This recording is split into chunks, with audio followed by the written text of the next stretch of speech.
cái sim mò vào đấy biết hoi lo mà nào coi mà chạy cái chiang lo bị chú hey le nó lung xí là hoi đi nó lung xí lo là giống hi. Hi guys, welcome back. Dunia hi sang hol advertise ka hin bol longin. Ji su ko teo khat ni ngan se hi en. Chi hi ko tu ho phat sam no ya vehicle project ngat ngam gi sim hin. E ho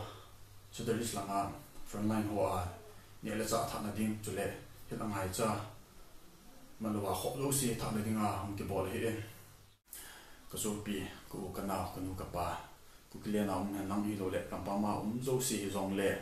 is ti sa ngi sim hi ngai lu na nei te e ho bolun ta wa ja kho na zalin e ma ki phana kham changa ham ka he poi jagu ham ka he poi hi lo le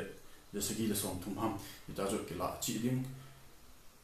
gong te ta jo kam ta o hen sang kho dong he no me akizung hen akizun ji a hi e ti ta ma gong hon a long le ki tu che tha hon a long le ki tu che de hen cái hoi mò ban ban cái lop lệ nang hoi no hoi pa chung kia là chân vàng cái lop mà cái lop lệ cái gì đi sa mình xem hi mình xịt tên nhau à anh nói còn tiếp cái hiện